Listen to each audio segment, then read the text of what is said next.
Do you find that when you get people fasting, you're really reconnecting them to the way that their body was designed to be? So the more they do these principles, the easier it gets. Absolutely. Again, I think it's that domino effect that, one good decision begets another good decision. They stop eating with the same meal frequency. They change their macros. They start losing a little bit of weight, and they're more receptive to it because they're like, you know what? That sounds a little crazy, but I'm willing to do that because I feel so much better. Yes.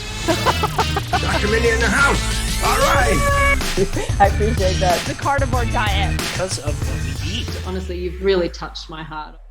I feel like the thing that keeps me up at night is truly how sick the world is. And I was putting together some notes for a YouTube video the other day, and it was on chronic disease.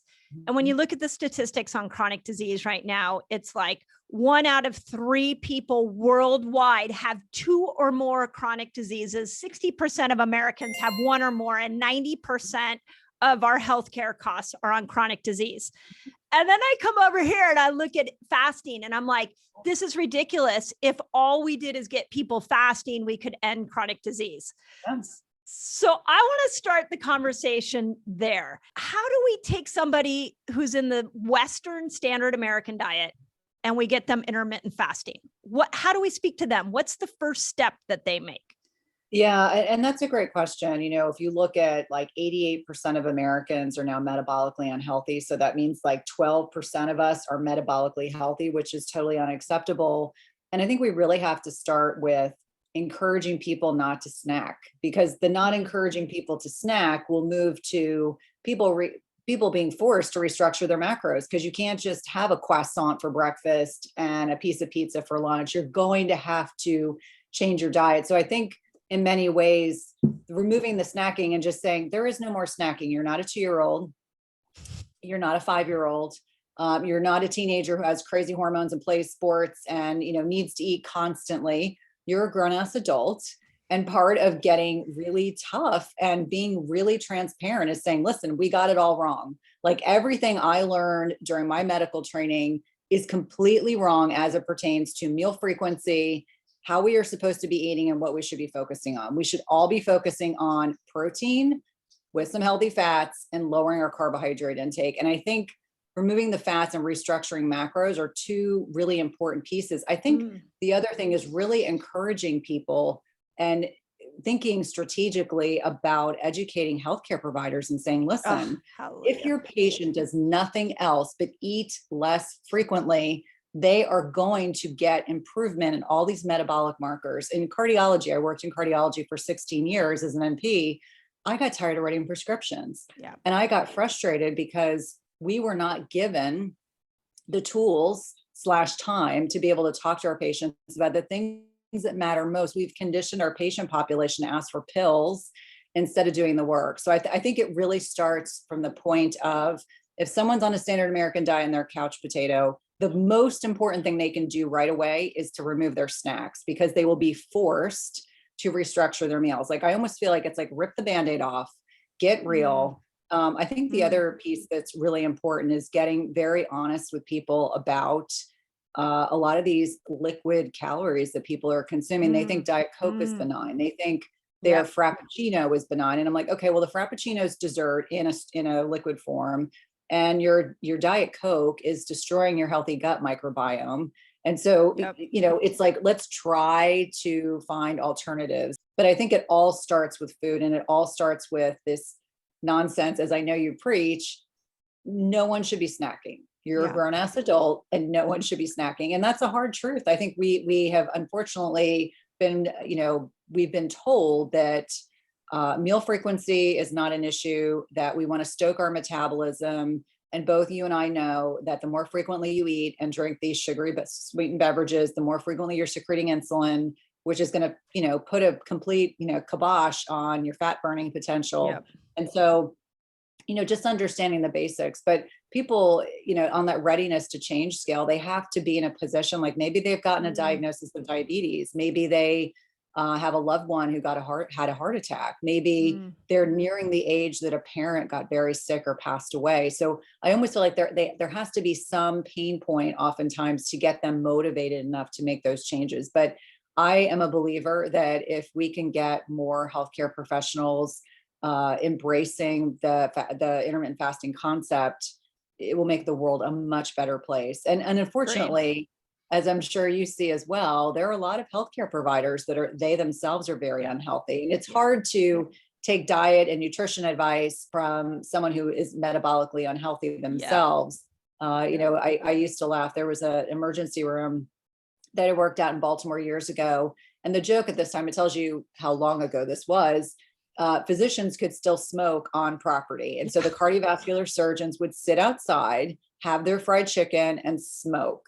And I used to say to them, like, what type of example are you setting for your patients? You're telling them not to smoke and then they see you smoking. So we really do need to be an example to our patients for sure. So I'm laughing because I think what we're going to do when this episode comes out, we're going to make a little square that says you're a grown ass adult, stop snacking. And we'll quote you on it, Cynthia. We'll make that. It's really true. Here's what I hear in everything that you're saying is that if I have a diagnosis, then my motivation to push through the pain of not snacking will be higher. But what do we do with those people in the middle where the motivation isn't as high and maybe I'm just losing some energy. I don't have the brain function I used to have. Maybe I just want to lose some weight. Are there tricks we can give those people for when they take the snacks out and now they're hungry?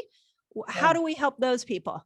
I think that it's meeting people where they are. It's finding what are they willing to compromise on. Some people might be willing to take for example, they may be willing to swap out their sugar sweetened soda for a non-sugar option. They may be willing, and I think you just capitalize on what one change can you do today. Maybe it's not snacking after meal times. Maybe it's having a salad with their lunch with a piece of protein. I mean, trying to really meet them where they are, because I find that when people aren't quite as motivated, I'll say, let's pick one thing, and it's always with their input, because I could give them 100 options and then they're just overwhelmed.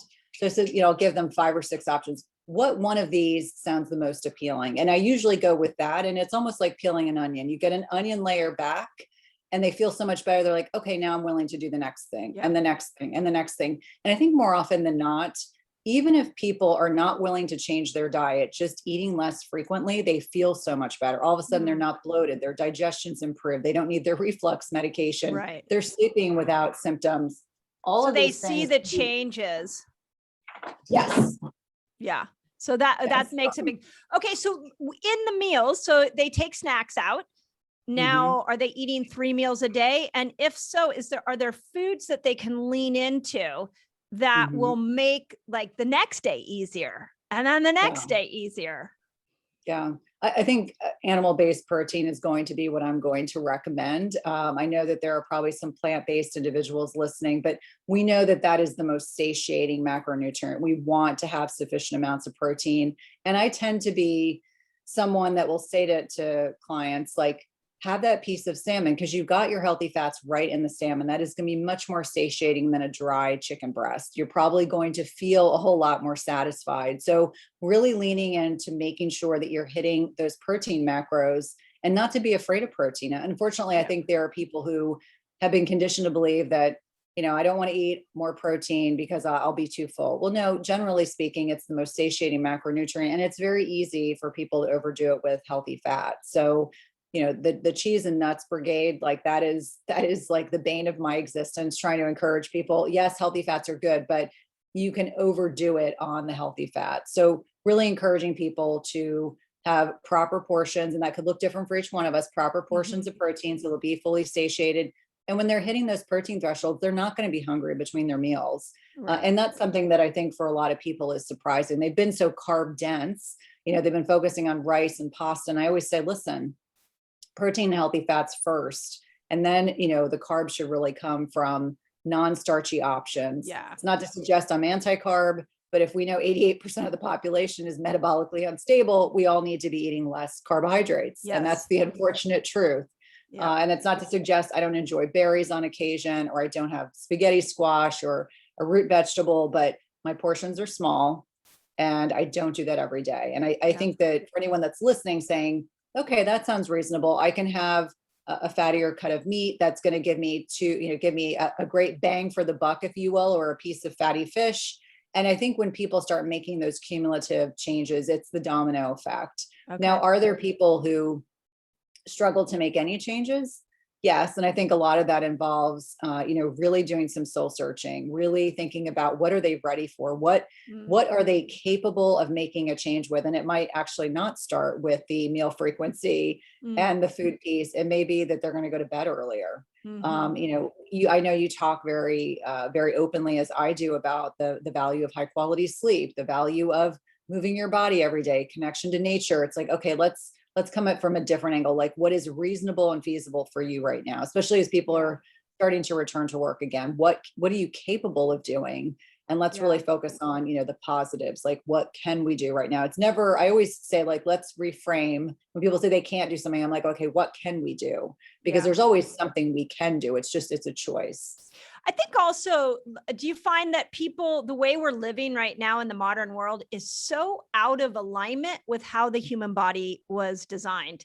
I had an aha a couple of years ago of like, if you just think about the telephone, when I was in high school, my sister and I were so excited because we could get a telephone with a really long cord and walk around the whole house with our rotary phone that had this long cord. And now I've got a phone sitting next to me. But so we've had all these advances in technology, but we're living in the same body that our cave ancestors lived in. Yeah. But we're treating it drastically different.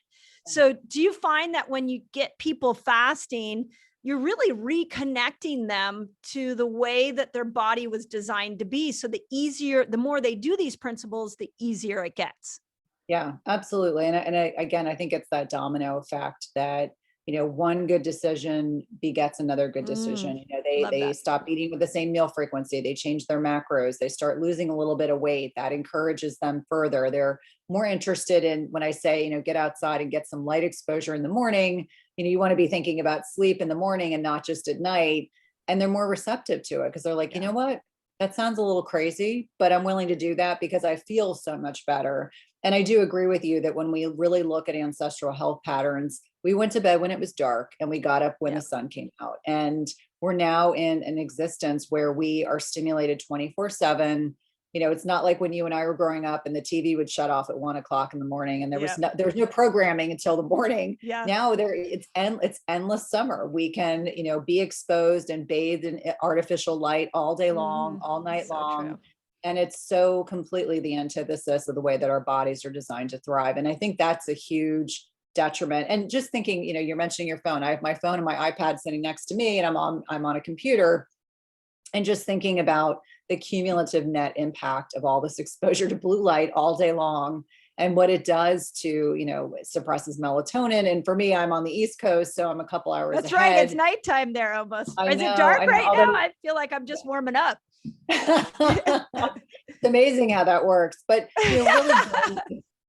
really goes against the way that our bodies are designed to thrive. And so I think when we are more aligned with that, it just makes sense. Like the cravings go away. We lose a little bit of weight. We sleep better. We have better personal skills. We're making a bigger effort to connect with nature. And these things seem so simplistic, but it's really, that's the basics. That's really what's most important. Not a lot of other noise and flash that goes on in our lives that, really kind of, really distracts us from what's truly important.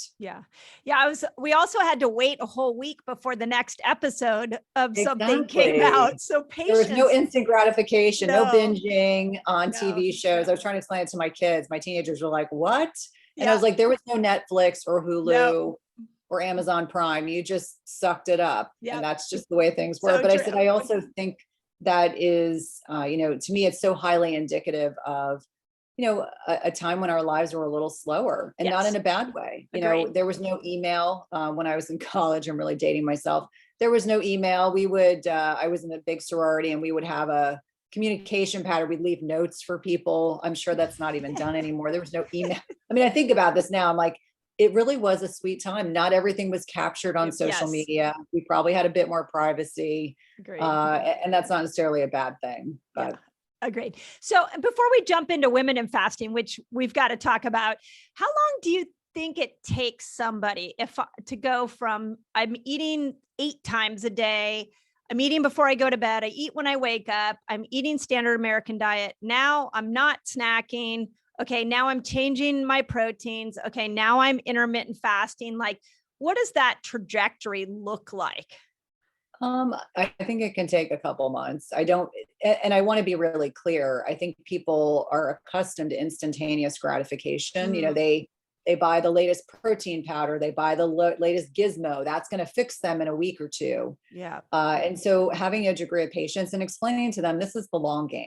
This is not a quick fix. This is the long game. And unfortunately, in our diet focused, obsessed culture, that can be a little unsettling for people. But I think once they understand that this is a journey, not a race, then they are apt to be much more successful. But you have to set those expectations almost immediately. And I think even more so for women, because I'm sure you have the same scenario. Women come to intermittent fasting because they want to change their body composition, they want to lose weight. When that doesn't happen instantaneously, they want to be mad, they want to be angry, they want to be upset with someone. And I just remind them, I'm like, listen, it's that onion analogy. I hate to use the onion analogy, but it really is that it's peeling back layers. And some people, it is going to require more effort and more time to be able to see those kinds of results. And that doesn't mean you're not doing benefits for your body. So I think it's the constant kind of reframing so that we understand that weight loss is important, but it's also like all the other things that are happening in our body that maybe we don't see that are probably more important. We're looking for the exterior validation, and really the interior validation of what's going on and the benefits we're doing is really what's most important. Yeah, it feels a little bit like when I listen to women, it's like they've been burned by a boyfriend over and over and over again. Yep. They've been burned by a diet over and over again. So if the result's not there quick enough, they're quick to go back into that amygdala brain and be like, hey, this isn't going to work. So have you ever seen it? Not just so we can, I'm very curious your thought on this. Have you ever seen fasting not work for somebody? Yes. Oh, absolutely. And it's usually because of specific reasons. It can be gut health. It can be sleep quality. And I'm sure you have these women too. Their sleep is terrible. And what do they want to do? They think if they fast longer and they eat less food and they over-exercise, they're going to make that process easier. And so I would say, okay, let's dial back. Let's figure this out. Right. There are probably 10 things that I can think of, and I'm sure they're the same things that you think about, that can hinder someone's ability to lose weight. And it could be as simple as your hormones, which we know weight loss is all about hormones. Yeah. It could be toxins you're exposed to. It could be, you find out your leptin is 20. Well, guess what? If you're insulin resistant and or leptin resistant, that's going to make that more challenging. And maybe your body, in response to a toxin exposure like mold, is trying to protect you. Yeah. And so it's really acknowledging that it might not be as easy as just fasting. You may have to do testing. You may have to work with a specialist. You may have to change medication. You may have to do a variety of different things. And I tell people all the time, and I'm sure you're the same way, if someone sat down with me and I talked about the journey of fasting, I would say it's not a straight line. It's like you go one direction and down and up and down and up and down. And I think that's more common than women talk about. Okay, we got to dive into women and fasting because I think that's what everybody's going to want to hear. And women need to do it different. So now that we've kind of thought about, okay, how do we help somebody get out of the standard American diet? We get them into intermittent fasting. Now, how do we help the women? What do women need to know about fasting that is different than what men need to do? Yeah. I mean, I think the first thing is just acknowledging that we have a whole lot more hormone flux than they do. Up until we, go into menopause and we have 12 months of no longer having cycles, I think it's important for women to really take advantage of periods of time, no pun intended, of the month where they can fast and they can do it effortlessly, and they probably have more energy and they probably can do a harder workout and they might be able to push the envelope with their nutrition. And then there are times during our cycle where we have to back off. And intuitively, the thing I find amazing, even this happens with my healthcare professional friends, I'll get a text, oh my God, I can barely get to 14 hours. I'm like, where are you in your cycle? Oh, I'm supposed to get my cycle tomorrow. I'm like, right. Bingo. So your body will intuitively let you know when you're doing too much. I always say, the beautiful thing about hormetic stress is that too much of any one thing is not a good thing. So first and foremost, we have to acknowledge where we are in our cycle and, capitalize on where we are. And then, acknowledge that we probably have a week every cycle. If we've got 28 or 30-day cycles, that we shouldn't be fasting. That doesn't mean you don't have digestive rest. That doesn't mean that you don't go 12 hours. You go from eating dinner to eating breakfast in the morning, but enjoy that 5 or 7 days. Yes. I think that's, the first thing. And I would say the second thing always kind of pertains, perimenopause is a weird time. Yes, it is. This is a weird time. I think you and I have both openly talked about how we, at least for me, I hit perimenopause like I hit a wall. I was like, I'm a Western medicine trained NP. No one's ever talked to me about what this is. I mean, I remember I went back and looked through because I'm a dork and I still have some of my medical textbooks. And I was like, there's no mention of perimenopause. It's like you have a cycle and then you stop having a cycle. There's no in between. Yep. And I think it's acknowledging that expect the unexpected, that, when you go into perimenopause, some people have a breezy time, although let's be honest, that's probably not most people. But all of a sudden you realize what you did before doesn't work for you anymore. Yes. The hardcore exercise, the not getting enough sleep, the out of control stress. And so I think it's Mother Nature's way of forcing us to slow down a little bit, to be a little more introspective. And on so many levels, I think perimenopause is also this time where we're sandwiched between your kids are a little older, your parents are a little older, you're probably, accelerating if you're working outside the home. Because as moms, we always have at least one, if not two jobs. It's a lot to manage, and we aren't as resilient with stress. And it's just acknowledging that the better we take care of ourselves in perimenopause, and this is the theme of what I'm trying to say, the better we take care of ourselves in perimenopause, the easier that transition into menopause will be. And I think, unfortunately, a lot of women, and there's a huge, and I'm not anti-wine, let me be clear. I think having a nice glass of wine is a wonderful thing, but there's this wine culture. And I think on many levels, women start drinking more wine during this period because on many levels, they're not sleeping as well. They're stressed. They're starting to gain a little bit of weight. They don't understand why. They're like, okay, I'm just going to eat less food. I'm going to exercise harder, and I'm not going to go to bed when I need to because I have to catch up on all the things. And it's a recipe for disaster. I'm not sure if for you with your clients as well, but I tell people I use perimenopause as a barometer for how well someone's taking care of themselves. Because if someone's having hot flashes and doesn't sleep every single night and they put on 30 pounds and they've got terrible brain fog, I always say, let's think back to what do these hormones do? It's like reverse puberty, but it's almost cruel because you don't know it's coming. Right. We all go through puberty and we accept that there are all these changes that go on with our bodies, but we're also working towards something, whereas we're, we've climbed the hill and now we're on the back side of the hill. And it's not to suggest that women can't thrive in perimenopause and menopause, but we don't, as healthcare providers, do a good job of educating women about what is to come. And agreed. I think that really does women a huge disservice.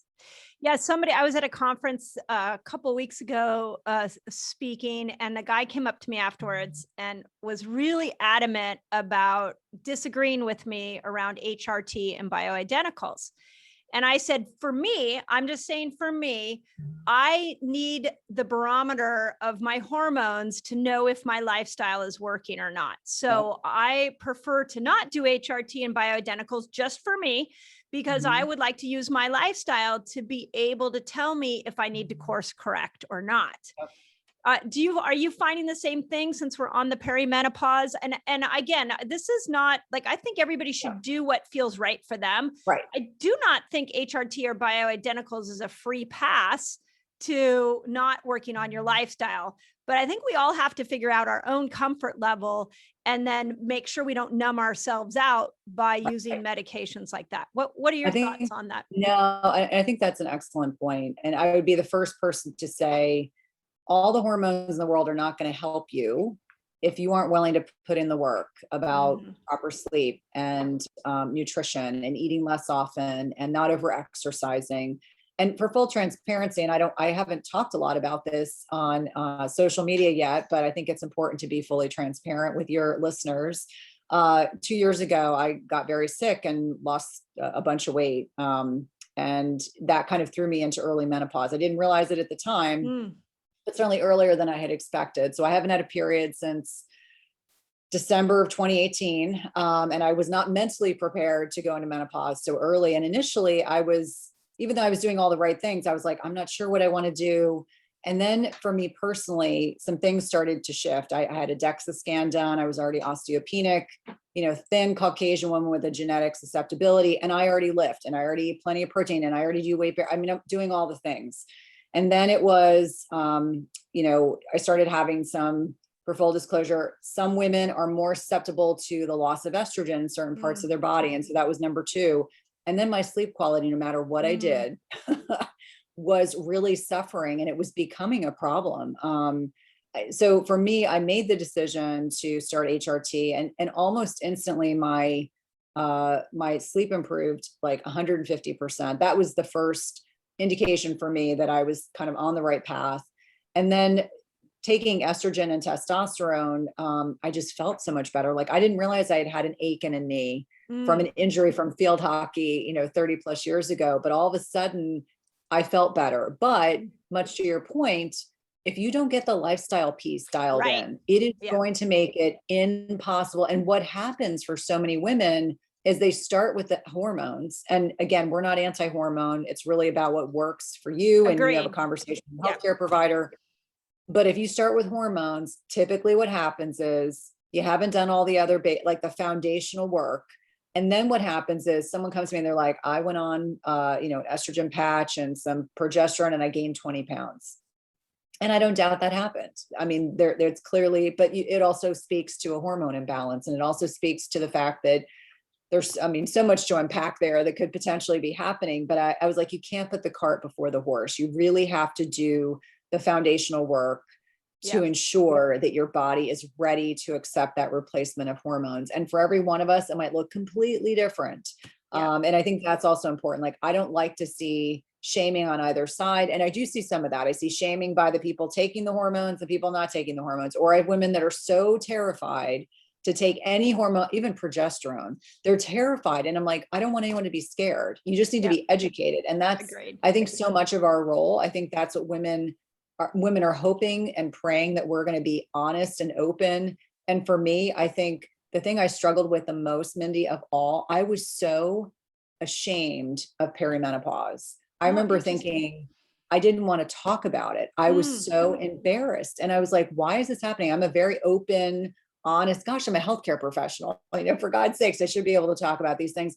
And then I felt ashamed to be able to say, I'm no longer getting a menstrual cycle, not because of the age piece, but it just societally, it's like somehow there's this thought process that women of a certain age, the lack of fertility, whatever it is, we don't want to talk about it. And yet what that tells me is that we need to be talking about it openly, honestly, the good, the bad, the ugly. And I'll be happy to, tell anyone about the ugly, but really being in a environment where women feel like, let's do the kumbaya, let's talk about these things, so that other women don't feel ashamed. So other women aren't feeling uncomfortable. And maybe it's because I live in such a conservative part of the country. I jokingly say there's a lovely woman that I've become friends with, and she is, one of those menopause people that's, doing a great job educating women. And jokingly, she talks a lot about the dry vagina issue. And I jokingly always say, like, I love that you are comfortable talking about the things that even some healthcare professionals don't want to talk about. But it's the reality. When you take hormones away, for some people, they're going to have more symptoms than others. But I am happy to say that I'm in a position now where I don't get a hot flash, I sleep better, I feel good. And so therefore, for me at this point in my life, this is working well. But much to your point, you have to do the foundational work, because if you don't do that first, you are not going to have a good, long-term result. You just won't. I think it's the same with all hormone. I mean, thyroid, you could say the same thing. We have this understanding that medication is going to cure it. And I feel like one of the the concepts I've been wanting to bring to the surface is this idea of lifestyle medicine. So we've got, allopathic traditional medicine, we have alternative medicine, and we have lifestyle medicine. So if you choose to do HRT, like you said, it's like, awesome. And let's still work on our lifestyle medicine. And that you compare with anything. And I don't feel like that discussion happens enough, especially for women, because we're the ones that are dealing with so many hormonal problems. Yeah. So, and I think it's really important for us to talk about the fact that there is this, I don't want to use the term lack of consensus, but I do feel like there's a lack of consensus in terms of looking at like a traditional allopathic perspective, looking at an alternative perspective. I like to look at it like we just need to marry it all together. The lifestyle medicine piece should be part of preventative healthcare. Yeah, it should. I was technically trained as a primary care NP, but I never actually practiced as a primary care NP because I was in the hospital dealing with sick as stink people, which I loved at the time.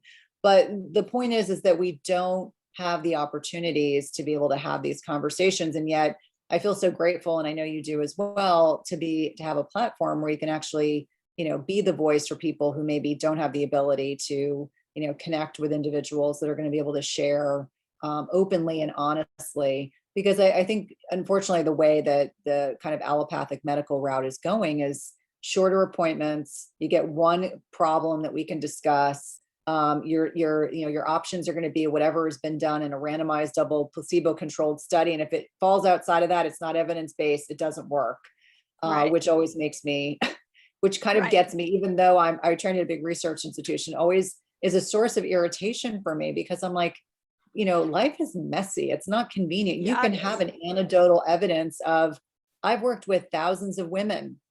Do I necessarily find a lot of trials that represent women and fasting? No. Does that mean we don't know what we're talking about? Absolutely not. And so, on many levels, I think we need to get out of our own way. I think it's so critically important that we be the voice so that, we have opportunities to connect people to good information and to stop being so fixated on variables that are not realistic. And that's a whole other that's a whole other, that's a whole other podcast. Yes. Let's do this. So for women who have a cycle, and this would be really fun just for me to do this with somebody who has looked at the fasting research and looked at women's hormone as in depth as I have. I think you may be the only other person on the planet that has looked at this as closely. Let's go through the different phases of a woman's menstrual cycle. And because I really, when I started to understand fasting, I was like, okay, so estrogen, when estrogen comes in, it does really well when we're insulin sensitive. Okay, testosterone. Well, the studies on testosterone, when testosterone comes in, it does well with a longer fast. In men, we know that, but we don't know this in women. And we know that estrogen needs to be broken down by the gut microbiome. And you start to just look at the whole cycle and see what the needs of women are. So let's start through the different phases and kind of break down what are some of the foods, what are some of the fasts, what are some of the considerations we would make. So starting with day one, go for it. What do you think that first section we need to focus on? Yeah. So day one is when you start bleeding. And for some people that could be heavy. Some other people, it could be light. And so this is when you can start fasting again. And this is the point in your cycle where you have estrogen to, provide this buffering. And so you can do longer fasts. There might be a time that you're going to do a 24-hour fast. Maybe one day out of the week, you identify Thursday is going to be my 24-hour fast day. And maybe the rest of the week, you're cycling between 16 or 20-hour fast, depending on what works for you. You're able to go to the gym. You're able to push your workouts. When we have more circulating estrogen, I'm a huge proponent of cruciferous vegetables. I always tell people that, Brussels sprouts are your friend, maybe not kale. I think it depends on the individual. I think Dave gave kale a bad. I know. Well, it's funny. I have a colleague who calls kale killer kale just because of the oxalate load. And so I always say, okay, bioindividuality rules. Terry Cochran. Okay. Yeah. So, really looking at those cruciferous vegetables, if we know we want to make sure you're having a healthy, productive bowel movement every day. I always suggest, sometimes we can add in some fresh ground flaxseed if we know that you're metabolizing your estrogen properly. And you alluded to the estrobolome, which is a horrible name. It's but a really horrible name. Yeah, I always say, like, I stumble over it. I I'm know. like, I "God, call it's it the a horrible name." estrobolome. I'm like, it's the estrobolome. And then everybody calls it something different. I'm like, whatever it is, it breaks down Yeah. estrogen. Yeah, I said, and so, really focusing in on, liver support. I think about beets and dandelion greens and, bitter greens, which I always say, depending on the individual, you may or may not tolerate a lot of these, but toss a little bit in a salad and, throw in some beets. But really focusing in on helping to package up that extra estrogen that we know is, can recirculate, and we don't want that to happen. Yeah. There are two main sites of estrogen detoxification: starts in the liver and then ends in the gut. And so if you're not having a bowel movement every day, that's something you need to definitely work on. And so during this follicular phase, when our body is, kind of getting closer to ovulation, gives you more flexibility. This is, again, the time in your cycle you may have more energy. You have the ability to, do longer fasts. And then you get closer to ovulation. Really depends on the individual in terms of you're getting these fluctuations of estrogen and progesterone. Your libido may pick up. You may feel like, you can kind of get away with being a little more sassy. You may wear something more revealing. Whatever type of pheromones are being produced in our bodies, you may be more attracted to your partner or your significant other. And then, and I'm oversimplifying, and then you kind of ebb and flow into the luteal phase after ovulation. Can we stop at ovulation for a minute? Because I have a question on this, because I've been thinking about this a lot. So what fascinates me about ovulation is it's really the major time that we get testosterone. And I've thought a lot about this. I actually talked to Carrie Jones about this. I was like, so does that mean, there can be a mismatch of testosterone in all different types of couples. But when we look at the fasting research, that shows 1,300% increase in men that do intermittent fasting, 2,000% increase in testosterone if you do a 24-hour fast. Do you think we can look at a study like that and use it as a tool to say, okay, women, when you're in ovulation, if you want to increase testosterone, that might be a time to go into more of a 24-hour fast? I think that's really interesting. And testosterone is one of these hormones that, depending on the individual, certainly if someone is more prone to like PCOS, if they've got more circulating testosterone, it would be interesting to kind of look at the involvement of, insulin resistance, which, can also impact testosterone levels. So yeah, intrinsically and empirically, I think that seems very reasonable, especially because the whole concept of ovulation, your body really wants to fertilize an egg. So it makes sense that your libido is kind of waxing and waning, and your testosterone levels that were up. That would certainly be really interesting. And this is the kind of stuff that drives me crazy, is that there's this fear mongering that goes on about menstruating women and how they shouldn't fast. And I think of a couple people in particular, which I will remain unnamed during this conversation. But I think it's really important. Like, how do we really know the net impact? Because we are not lab animals. And the gestational cycle of a rat is very different than a human being. And that's another thing. Like, people say, oh, but this study, blah, blah, blah. I'm like, yeah, but like a rat can have a litter of rodents. I don't know. It's like they have a very short gestational cycle. So how can you extrapolate that and say that because this happens in rats that we extrapolate it to humans? So really looking at the research, but I think that there's not enough research being done on women throughout their cycle. And that is to our detriment, because we really don't know. We just have people that are surmising and making assumptions, or they cherry pick a study and they say, oh, kispeptin's impacted and therefore this is bad. And that I always find really troubling. And so I'm sure your very savvy listeners already know that the bulk of the research has been done on men, lab animals, and menopausal obese females, and kind of in between is everyone else. But I do think that's a great question. Yeah. And do you think that it gets us in the ballpark when we look at a mouse study versus a male study? Like, do you feel like, well, it's interesting, it gets us in the ballpark, it's not a woman study, but at least, testosterone is one that I have really analyzed over and over again, because I think it's so fascinating that we really get one big blurb of it and then we don't get a lot the rest of. I think there's a lot of marriages that might be healed if they understood that. So, but then the male studies are so encouraging. So the way my brain thinks is, well, it gets us in the ballpark. It's not a woman study, but it does help us sort of get an idea of what might be possible. Do you think that that is a truism, or would you disagree? I think that's reasonable.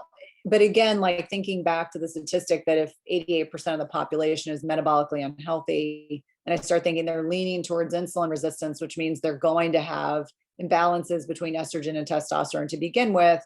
It's like, let's think about the 12% of the population that is metabolically healthy. And yes, I do think that that is a great way of reflecting on testosterone. It also explains, like, when testosterone's high, we feel sexy, we want to have sex. It makes complete sense, why that would happen at that point during our menstrual cycle, but also explains why, when that drops rather precipitously, we're kind of like, yeah, whatever. Next month. Yeah. That's why I'm like, I think everybody should, like, every couple, their partner should have track their menstrual cycle. And then you would understand so much about your partner. So, but go ahead, continue on. That was just something that I've recently been geeking out on. And I'm like, yeah. And it's, I've looked at so much fasting research that I'm like, oh, I got to ask Cynthia this because you've done the same. So I think that's a great, so we ovulate or not.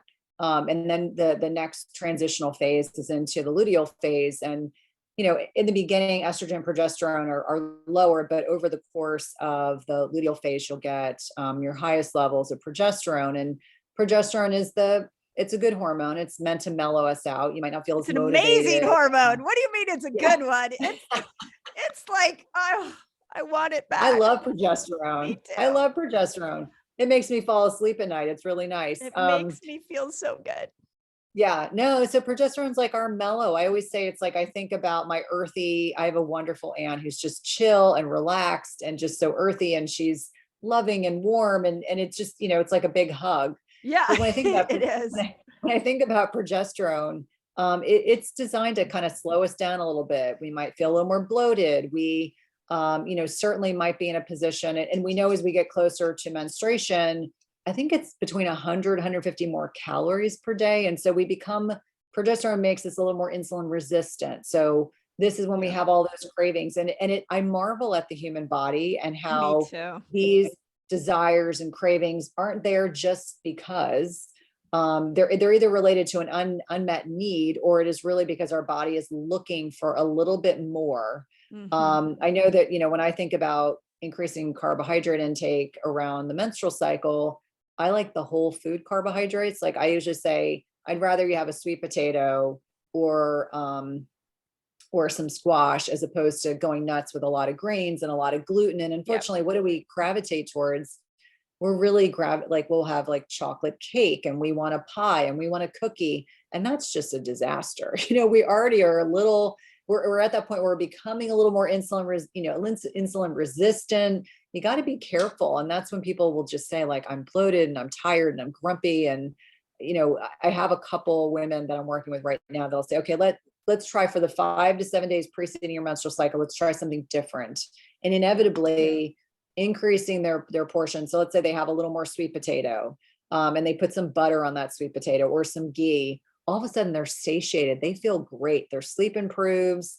They feel a whole lot better, but the bloating can definitely, and because there's this slight anti-diuretic impact of progesterone. So it's not at all uncommon that people can have, not only can they feel bloated, but they can also have like loose stools. And ironically, my GYN pointed out to me that a lot of times when women have loose stools right before their menstrual cycle, it's actually because of the position of their uterus, which I never knew before. I was like, cool. We're amazing. Yeah. Our bodies are amazing. The body is amazing. But this is also when you may want to do yoga, and you may want to do walking in nature. You're just not going to feel as motivated to do these hardcore HIIT exercises or heavy strength training. And it's not in your head. It's not a lack of motivation. I think it's really validating to know that our bodies prime things that way, because in an ideal circumstance, that egg gets fertilized, and now your body is kind of creating this ovum and is getting ready to, put you in a position where you're going to have this pregnancy. And so the one thing that I find really interesting, and I had a woman yesterday, I was looking at her Dutch, and I suspected she had PCOS just based on polycystic ovarian syndrome. just based on what she had shared with me about her pregnancies and how she had trouble conceiving, I was like, she probably has a luteal phase defect. And sure enough, her progesterone was very low. And so, I think because her androgen levels, her testosterone levels were higher than they should have been. And I was explaining to her, I said, you probably have never had someone explain this to you, but when your progesterone levels don't ever get high enough, your body's not in a position where it's going to want to have a healthy pregnancy. I mean, you're going to be in a position where you might just have a later period because, you had this minor miscarriage, but you're not even aware of it, where your body's just not optimally balanced. And I think the big thing when we're talking about sex hormones, it's all about balance. It's not an all or nothing Agreed. phenomenon. Yeah. Yes, progesterone predominates in the second half of the menstrual cycle. Yes, estrogen predominates in the beginning. When we're a little more insulin sensitive, we can get away with a whole lot more. And I always feel like progesterone just reminds us that we have to be grounded and balanced and how critically important that is. And not enough is talked about. Like I'm sure maybe it was different in your house. My mom was a nurse, but I don't think I ever learned all the nuances of the menstrual cycle until I was a whole lot older, like way beyond what I should have known. I just kind of, manipulated my periods with oral contraceptives because my periods were never regular and, didn't think anything of it until I decided to come off oral contraceptives. And then I was like, oh, I don't think I've ever had a regular cycle in my entire life. But it's endlessly fascinating. What do you think? Are you finding with women that the more a woman fasts, the more she wants to fast? There becomes like this craving to fast even longer. And do you feel like there's a benefit to women going into 3-day water fasts and doing those? Or do you think women should avoid all that? Well, I think it depends on someone's goals. I think if you're a lean female already at your goal weight and you're cycling, it's the law of diminishing returns. I err a little bit more conservatively and say, if you're, 24 hours or less, I think is fine. I think when we're doing these really long fasts and you're already lean, I think it can put your body in a state where it's that hormetic stressor. It can be a little bit too much. I think that you really have to think strategically, what are your goals? Are you already lean? And if you're already lean, it makes it a little more challenging makes things a little more challenging to do those prolonged fasts. But I find that most people do have weight to lose, or they do have body composition changes. And so can they get away with an every other day fast? Can they get away with a 2 or 3 day water fast? Yes. I think that when you're perimenopausal, transitioning into menopause, I think sometimes that might be the easiest. And yes, I do think women get to a point where they're like, I get a lot of like, I'm not hungry to eat. I'm like, okay, that's a problem. You should get hungry. At some point you should get hungry. If not, then we have other things we need to work on. But I do think women can get into a mindset where they're like, if a little bit of fasting works, I want to do more. A little bit of fasting works, I want to do a whole lot more. And so I always say, like, it's really checking in with yourself. If you're still getting your period and you fast for a long time and your cycles get wonky, it's a sign it's too much. If you no longer have cycles and you're able to sleep through the night and you feel good and your energy is great. If you're perimenopausal, it really depends on the individual. And sometimes I think people don't know until they experiment, and there's nothing wrong with experimentation. I think it's so nuanced with women. That's what I always say, is expected and unexpected.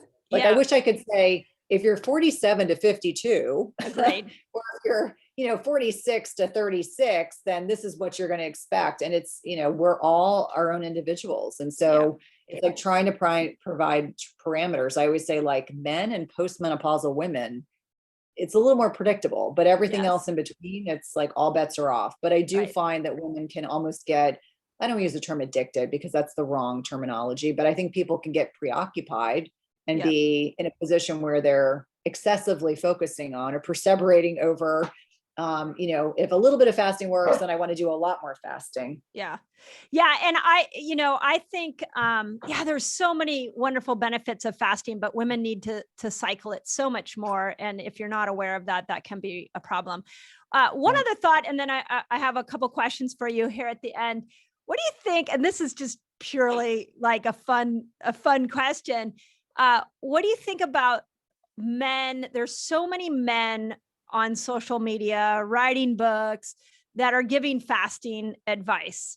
Do you feel like women are being left out of the conversation? And let me give you the example that I thought of was when Dave wrote his book. thought, it's a great book. He's got lots of biohacks. He's dedicated a chapter to women. And the first thing, and I love Dave. This is not, Dave, if you're listening, this is not a criticism, but I feel like women continue to be guided by male doctors, male health influencers. And until you've lived in a woman's body and you've looked at the science, it's very difficult to understand the nuance that women need. Do you feel like we're missing leaders in the fasting world? Yes, I do. And I think from the same token that as a woman, I can't speak definitively on what it's like for a man to fast. And unfortunately, I feel like there are a lot of emerging or emergent male experts in this space and not as many women. And I don't know if that's because some women have just chosen to focus on other areas in anti-aging or regenerative medicine and things like that. But I do feel like women want to hear from women. They want to have an understanding of what it's like. And I think it's also critically important that you have women that are not 22 talking about fasting, because I will be the first person to say what I did in my 20s and what I did in my 30s was very different than what I've been doing in my 40s. Different. And I would not at 49 be able to speak on what I can now had I not experienced what went on from 37 to 49. And so I think, being middle-aged women, we've lived long enough to be able to say, hey, I know what it's like in your 20s and 30s and 40s. And now we're wise. You can just say it. We're really, really wise. Someone said mature. The other day they were like, I think what you're trying to speak to is mature women. And I said, sure. Yeah, I was thinking, you just call me middle-aged. Wait a second. I'm not middle-aged. I know. Well, but think about it this way. If the average individual lives into their 80s, like when you hit 40, really technically that's great, but that's okay. I mean, there's no judgment in that terminology. It's just hard to say, like, I'm not like, I consider myself youthful. I consider myself wise. But I think in many ways it's like, how do you find a way to describe where we are life-wise without like doing a stamped label? And it's like, here's the stamp and this is what you fit into. This is the bucket you fit into now. Right.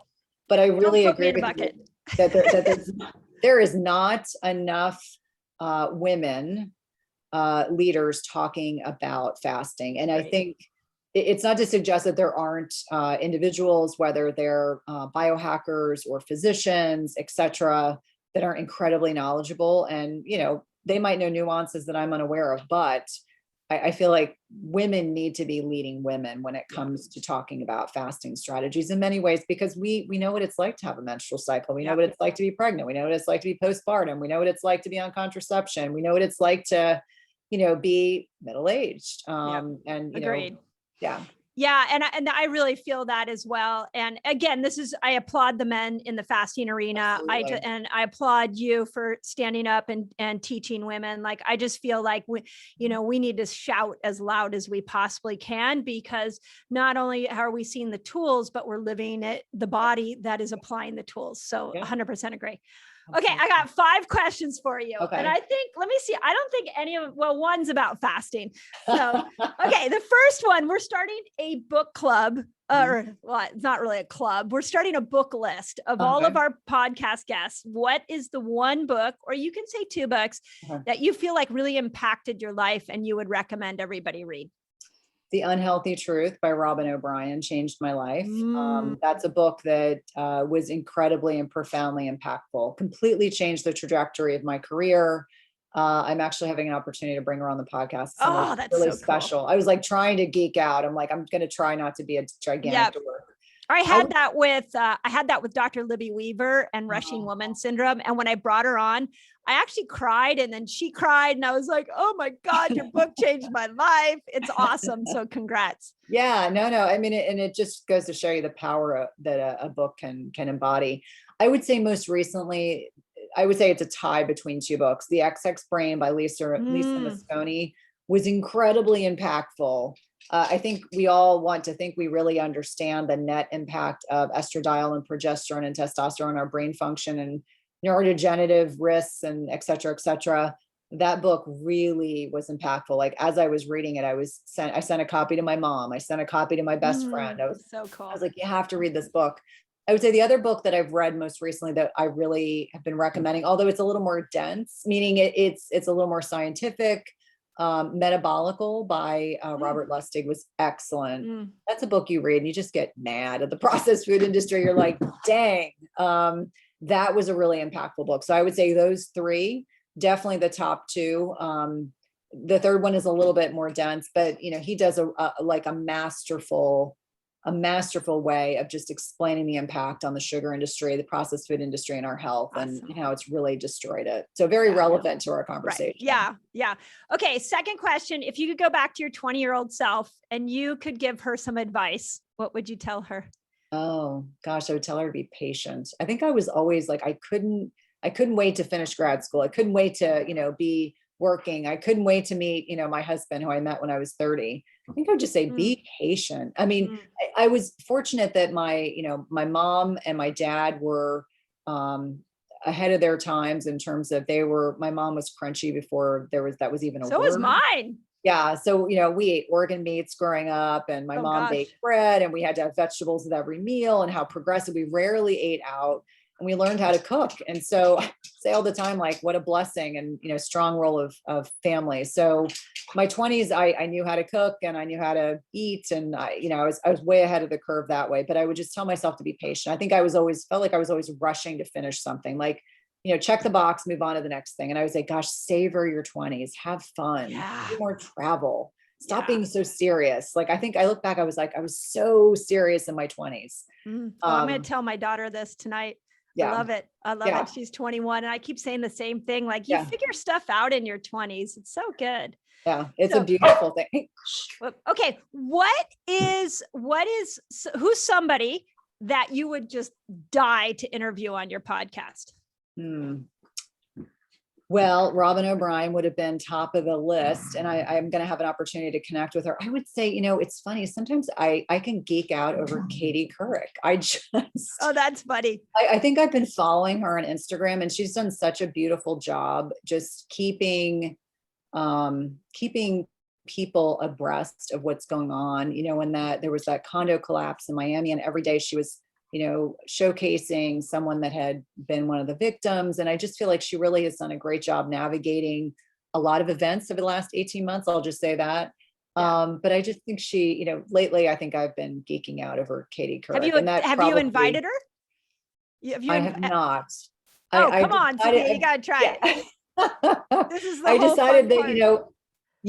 and it's funny because you would think I would come up with, some world leader but I just lately, I think it's her humanity, her humanitarianism, and just her big heart. And so that has really kind of appealed to me. And it's also that kumbaya, we're all middle-aged or beyond women, and we need to be some more supportive of one another. And I think that's so critically important. So probably Katie Couric, which I'm sure if my husband heard that, he'd probably be like, what? Hey, this is your dream. This is your dream. Yes. Okay. Fourth question. What's the craziest thing you've ever done for your health? Oh, without question, coffee enemas. Oh my God. That's so funny. That's fun. Okay. Last question. If you had one message for the world that you could get into everybody's brain and help them see, what would that message be? Eat less often. I know that's probably, trite, but if every single one of us ate less often, we would have a much healthier population than we do right now. And I think that's, I know for both of us, we probably embrace and love the whole concept, but that's really where it starts from. One of the best ways you can balance hormones and all the other things that we've kind of alluded to and talked to during our discussion. That's the platform. That is the sword I will die on. It's just encouraging people to eat less often and to kind of question, as I always say, I was taught and raised to question everything, and that includes antiquated dogma. And so that flies in the face of everything I trained with. And I just believe that we need to get back to more ancestral health perspectives and strategies to improve longevity. Really encouraging people to have proper portions of protein so they'll be fully satiated. And that's something that I think for a lot of people is surprising. They've been so carb dense, they've been focusing on rice and pasta. And I always say, listen, protein and healthy fats first. And then, the carbs should really come from non-starchy options.